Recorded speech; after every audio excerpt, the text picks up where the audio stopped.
we got to get through the events of the actual shooting. And I want to talk about this guy right here. Jesus Campos, who was a security guard, allegedly, at the Mandalay Bay Hotel and Casino. So, what do we know about Jesus Campos? This is a photo of him on staff just a short time before the shooting took place. Allegedly, this guy was the one who responded to a call of a jammed door on the 32nd floor. He shows up, and he was shot in the calf by Stephen Paddock. Now, this is the police body cam footage of Jesus Campos. Do you see blood or a bullet wound anywhere on that guy's leg? No, in fact, he's wearing shorts. Well, yeah, he's got one pant leg rolled up. So you can see his other leg back there has the pants down. Okay, so why would you roll the pant leg up unless you were showing a wound or something? Where is the bullet hole in that guy's leg that would suggest... Especially that it's not a handgun rounds, these are rifle rounds. Like, if you get a rifle round to the knee, that's not how it's... Like, I'm not an expert. I haven't seen enough knees getting shattered. But we've been watching rifle rounds with all the Charlie Kirk thing. I've been watching all the videos of how much damage they make. That doesn't look like a rifle round to the knee at all. And would he just be standing there casually, rolling up his pants? If Yeah. No, I'd be screaming, I was shot! Somebody help! And this guy's just like, oh, yeah, I got Look at this thing. grazed here. Another point against Campos' story is that he claims he was shot in the leg at 9:59. And as we established at the top, the shooting began at 10:05. So he claims he was shot. He then ran, got the police. The police were in the process of responding. The shooting broke out. And he helped them identify where it was coming from. Did he ever say that he was shot by Stephen Paddock, or did he just say that he was shot? He said he was shot on the 32nd floor while responding to claims or reports that the door was jammed. He went up there to investigate. A shot rang out through the door and took him in the leg. Oh, so he didn't see the actual person. He did not identify Stephen Paddock as the shooter in his initial statements. Hold on. So Paddock is in his room. This guy goes up because there's an alarm going off because Paddock had, for some reason, jarred open an emergency door or an exit door for the hotel. So Paddock shoots through the door without looking at the guy and hits the guy in the leg. According to what Jesus Campos told everybody, yes. Does that seem suspicious to any of you guys? That blindly shooting through the door and he ends up hitting his target. I have the report here. On October 1st at 9:59, he told Las Vegas Metropolitan PD that Campos was sent to check door alarms and found an L bracket on a stairwell door. And while he was investigating, was shot in the calf near room 32 or 32-135, which is where Stephen Paddock allegedly was. He radioed or used his phone and warned building engineer Stephen Schuck to take cover, and claims then that he led the police to where Paddock was firing from.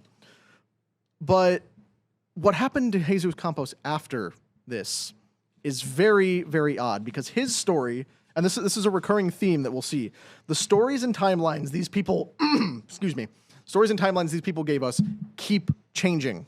They changed constantly over those weeks leading up to it. So let's see here. I'm trying to find it in my extensive note packet that I'm reading off of. Yeah, it's a labyrinth.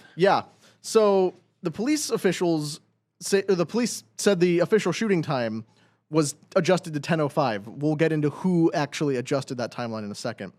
That contradicts the initial statement that Jesus Campos said he got shot at 10:18, which was after Stephen Paddock was dead. So in order for them to fit the timeline, Jesus Campos changed his story to he was shot at 9:59, not 10:18, because they said the shooting went from 10:05 to 10:15. So his initial statement was that he was shot after the guy was said to have been dead. So instead, they come up with a narrative that he shot before the shooting starts. Yes. No. Yeah, what the hell? No, guys. The government. To be fair, if you're allegedly shot on, like, in the knee, like, time, it works differently. No, but there's cameras with timestamps. Yeah. So it wasn't his own report. No, he reported initially that it was 10:18. Okay, he could have been wrong. He could have been wrong. Right, but then all of the timelines get adjusted, and suddenly it lines up. And then this was a report from one of the outlets at the time. At first, Campos, a guard at the Mandalay Bay Resort and Casino, was hailed as a hero for helping guide police to gunman Stephen Paddock's room on the 32nd floor. Police say Campos was shot in the leg at the end of Paddock's assault on concertgoers, so that would have put it closer to 10:15 when they said Paddock shot himself. and they say that Campos potentially distracted the gunman and caused him to panic and kill himself. So this is why the police weren't at the scene yet. But if he gave a warning, like you said, he radioed, used his phone, and warned building engineer Stephen Schuck to take cover after he was shot, then there is a timestamp somewhere in there. There's got to be a way to track that down. Because it's not our job to do that, but I would think that that would be the job of the federal government to go, okay, well, you made a call on your radio. What time did that radio call take place? Let's take a look at the logs. Well, investigators, including Clark County Sheriff Joe Lombardo, revised the timeline. The current governor of Nevada and said now. the Campos had actually been shot around 9:59 p.m., a full 6 minutes before the mass shooting began at 10:05, which means the guard could have instead led Paddock to start opening fire on the crowd for fear of being caught. So even back then, they were alleging that this guy's mixed up timelines. He might not be a hero. He might have spooked the shooter and gotten him to start opening fire sooner, thinking he'd been discovered. Campos or Jesus Campos' fault. Now, that's a juicy reward for a sheriff to become the governor. You have to get some powerful friends to make that happen. We will talk about what Joe Lombardo had going on at that time. You don't hear that every day, on. sheriff to governor. Yeah, but Jesus Campos gets shot, the investigation begins, and he disappears for at least 2 weeks. Nobody knows where he went. The union that he worked for said they couldn't find him, said it was very unusual. Yeah, it says October 12th through the 13th, Campos cancels multiple TV interviews. Even his union can't find him temporarily. Now, is that the time where he allegedly traveled to Mexico? Yes. So he had multiple interviews lined up, including allegedly with Sean Hannity. But he canceled all of those interviews. And then it said that right after being shot in the leg, he drove hundreds of miles to go visit family in Mexico for a few days and then came back. Instead of flying, he drove. And I gotta imagine if you're shot in the leg with and even just a minor gun, not even the weaponry that you're looking at that Stephen Paddock had access to, if you're shot like that, are you really wanting to be in a car ride for hundreds of miles and hours on end to and from Mexico of all places? Even in perfect health, that's not pleasant. Yeah, going to Mexico is not pleasant, period. We could just end it there. I can't imagine, I'm shot in the leg. Let me go to see my family and have churros in Mexico. Why'd that be churros? They're Mexican. Okay. It's a Mexican dessert. I think they're Spanish. So, well, how ignorant. Nice, Rob. fun additional story there. I'm the asshole. Years ago, I was in Mexico on a missions trip with church. And we have all the girls in the van that are with us, that, the girls that are on the trip. And they're saying, we got to stop and get churros. We got to stop and get churros somewhere. We're in the middle of freaking nowhere in Mexico. Me. And they're like, we got to get churros. So we stop and they find some guy who's by a car on the side of the road. I'm like, hey, is there a place where we can get churros around safe. here? A cartel member putting a body away. Cartel. Well, he's like, oh, actually, yeah. We're in a small little city. He's like, yeah, go around the corner. There's a place there. And we keep driving. And it's that point that our van driver informs us, you realize that churros are slang for joints down here, right? Like, you just asked a random guy where you can go get marijuana in Mexico. Needless to say, we did not get either weed or churros. And the trip was far less interesting than it would have been if we'd had both. But when Jesus Campos finally reemerged from Mexico, he did one interview. Now, you would think that would be with some type of hard-hitting news journalist. After all, this is the deadliest mass shooting in United States history. This is a huge story. So, and obviously, he's being heralded as a hero at this point. ABC, maybe 60 Minutes, CBS, like you said, Fox, Tucker Carlson, Sean Hannity. You would think that would be the interview that he goes and does. But what's the interview that Jesus Campos does? He talks to Ellen DeGeneres. Now, I don't know if you guys know Ellen. Not exactly known for her hard-hitting journalism. If anything, she's known for having weird imagery on her set that looks oddly familiar. Specifically, if you look at that top photo of her set, does that look like a pyramid that you guys have ever seen on a famous sex traffickers island, specifically the white and blue lines? Blue and light stripes and palm trees. Where have I seen that before, I wonder? Interesting. This is the point that tipped me over to knowing that something's This wrong. interview itself. Yeah. So up until this point, when all I was this like, is going, maybe, yeah. Like, we didn't know about the security guard or anything. But why is it going on Ellen? Like, and is this after Ellen showed her true colors? No, this was well before Ellen was canceled. She was still beloved by the media generally at this point. Thing. And so Ellen, who is a quasi-comedian, like her show is fluff and pop culture, sits down for the one and only interview that Jesus Campos ever does about this. With a handler. Who's the guy that guy is allegedly the guy he radioed, Stephen Schuck. Okay. He's a building engineer at the Mandalay Bay. They were in communication allegedly at the time of the shooting. So you can see in this photo, she's got diagrams of the hotel room. They're going over everything that happened, and Ellen makes sure to clarify in this clip that I couldn't find for this because it's, hard to actually get segments from this show here. Yeah.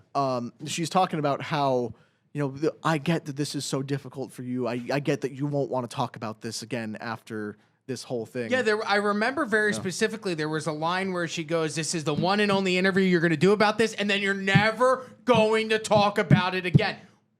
Yeah. What? I'm going to go on the show of the girl who makes people feel good on TV middays during the afternoon and never talk about the story again? Okay. That's so odd. It's odd for her to say that, and it's odd for him to be on that show. And what was weird is that, again, with that body cam footage we saw, it didn't look like Jesus Campos had a gunshot wound to the leg. He came on walking with a cane. It looked like during his few days in Mexico, he had put on almost 100 pounds. So, there's some people out there saying that's not even the same guy. Mexico will do that to you. Yeah, it's weird. Now the question is, Connor, by why?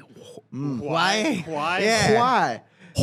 Why? Why Ellen? Out of all places. There might be one explanation for that. According to this Daily Mail headline generated just after that, Mandalay Bay owner insisted security guard Jesus Campos appear only on Ellen and not be grilled by TV hard hitters, fearing his answer to the timeline questions could result in masstive lawsuits from victims of the massacre. Which Connor, owner? first of all, such good research that you have done for this episode. This is amazing, the information that you're finding, because these are articles that have been lost to the Ethernet. They're gone. Nobody's going to find them again. But what's crazy? Sorry. What is crazy is that it's not even that hard. Like I'm not digging through lost web archives. I'm searching Jesus Campos Ellen, and this is the first thing that comes up. I take back my compliment. I appreciate your compliment, but this is my point. Like I'm connecting dots here and trying to create a narrative and a story around this.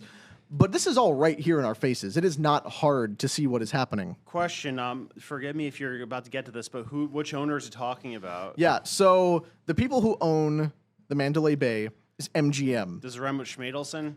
Yes. Okay. Well, it might explain a bit why MGM was so interested in having Ellen be the one to do this. Because, and this is a thing that Coop pointed out in his documentary series. Again, I highly recommend you watch that for a very concise reference video on that. Ellen had just recently entered into a partnership with some various MGM casinos to have this line of branded slot machines, two different games built around her. Okay. The exact details of how much she was paid for this partnership have not been disclosed, but she was in partnership with MGM at this time. So you'll hear a lot when it comes to the people who are skeptical about the Las Vegas shooting. They'll say that the reason Jesus Campos, I keep calling him Hector for some reason, Jesus Campos went on Ellen's show was because Ellen was bought and paid for by Mandalay Bay, MGM. But nobody ever really explains what that means.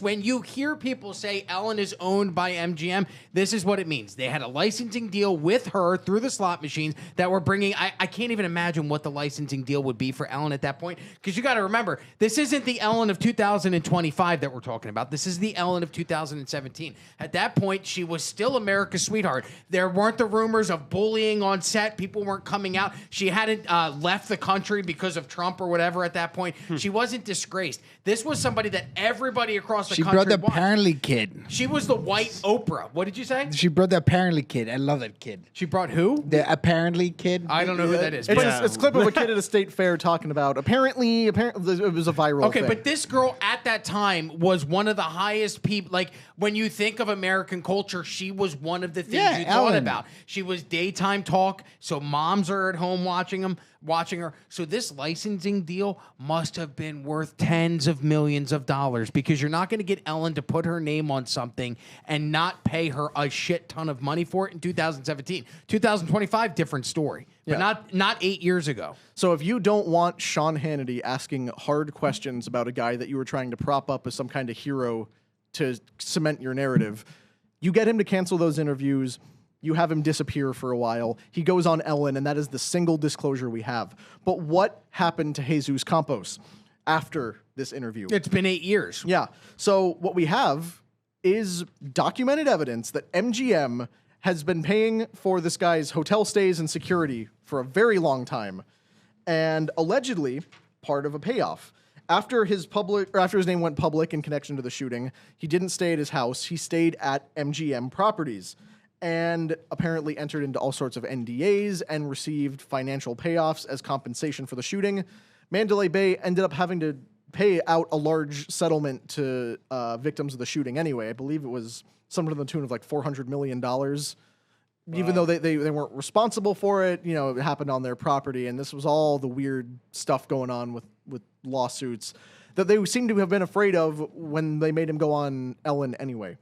They didn't want him to name names or disclose information, so they went for him for a softball interview to try to avoid lawsuits, and they had to pay out probably far less than they would have if he'd sat down with Hannity. Was he the guy? That's the other thing. Was he the shooter? No. Was he the security guard? Yeah.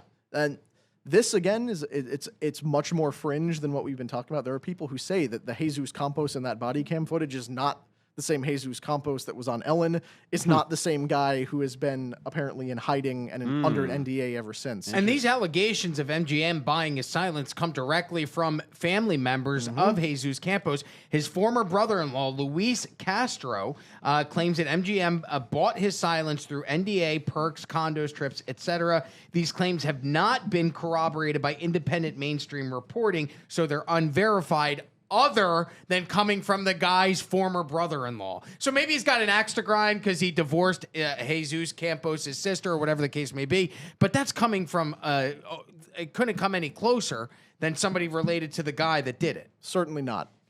But, I mean, what do you guys think? What's Jesus Campos' role in all this?